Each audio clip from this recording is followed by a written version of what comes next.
Hey everyone, I'm Josh Getzoff. As the Pens grind their way through the second half of the season, one word is being used to describe the team: resilient. Despite over 200 man games lost to injury, the Pens had the fourth best record in the league coming out of the All-Star break, and they're in position to extend their streak of consecutive playoff berths to 14, the longest active streak in the NHL. Stepping back and looking at the franchise as a whole, resiliency doesn't just describe this season, but it is a keystone of Penguins hockey. This franchise is nothing but resilient. On the ice, the bankruptcies, need a new arena, not going to get a new arena. If we don't get a new arena, we're going to have to move. I think you heard me say many times that our goal when we bought the team was to keep the Penguins here forever where they belong, and I'm glad that I'm here today announcing that we do have a deal with the city and the county and the state to have the Penguins stay here in Pittsburgh.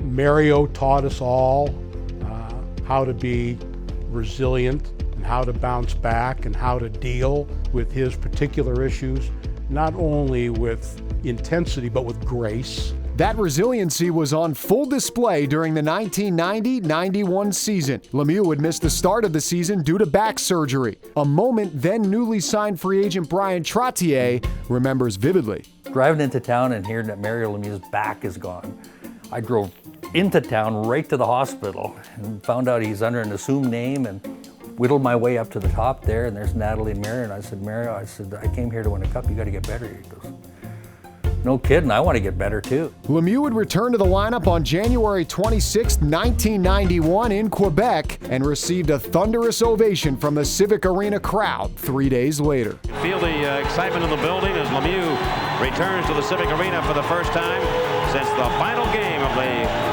regular season last year.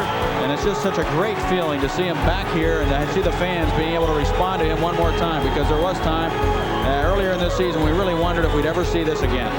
Even though he played just 26 regular season games that season, Lemieux shined in the playoffs, leading the Penguins to their first Stanley Cup and earning the Conn Smythe Trophy as the postseason's most valuable player. And you are?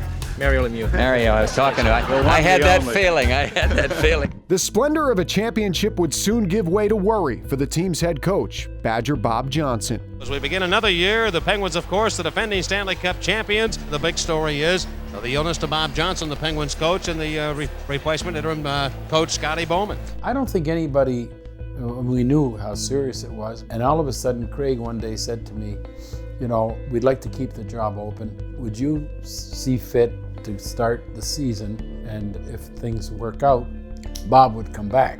Unfortunately, that day never came, and after a brief battle with brain cancer, Bob Johnson passed away in November of 1991.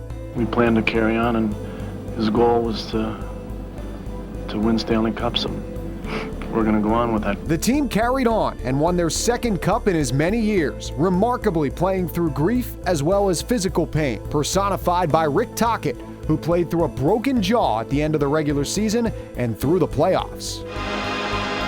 Well, they've fixed him up. Tocchet goes back to the Penguin bench. Pull the trigger, though. Loose in front, shot by Tocchet. He shoots and scores on the second chance, and the Penguins make it 3-2. Oh, look out, Loretta. The Penguins just don't use excuses.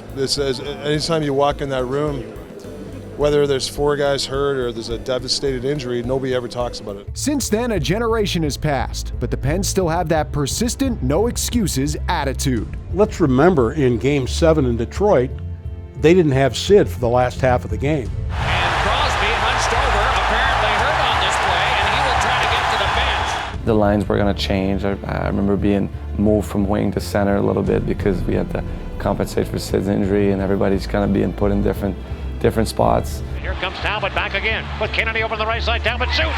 He scores! Max Talbot beats goaltender Osgood like a rented mule, and the Penguins take a 2-0 lead. He stayed on the bench. He was there to cheer on us. But for us as a team, we knew that we had to be resilient and do the best we could to kind of compensate for his loss. That's it! The Pittsburgh Penguins have won this hockey game, and Lord Stanley scratched their names on your fabled cup. The Pittsburgh Penguins are Stanley Cup champions 2009. Between 2009 and today, the Pens have added a few more trophies to their collection. In order to do so, they had to overcome unimaginable adversity. Even over the past 10 years, beyond the injuries, think what players have had to deal with. Cancer, stroke, blood clots, the mumps. But anything that's been thrown at this team, the players have found a way to deal with it. It's almost part of the culture of the organization, part of our DNA. This 2019-2020 team is remarkable in the sense that they have not been completely healthy except for maybe 2 periods all season long. This particular team, not only because of the injuries, but the way they play, remind me of the 2016 team. Sully would always say back in 16 and 17, just play. Leaves it behind the goal. Penguins have it in front. They could have scored right there in front. Set up nicely by Malkin for Rust. Humping the Cordova, baby. We're going bowling. We don't do anything easy. Down 3-0, up 4-3. Good teams, they don't get discouraged. They stay the course and they play the right way. And in this league, a 3-goal lead is not a great lead. So just keep going. I don't think we can talk about this team's resilience without talking about Mike Sullivan.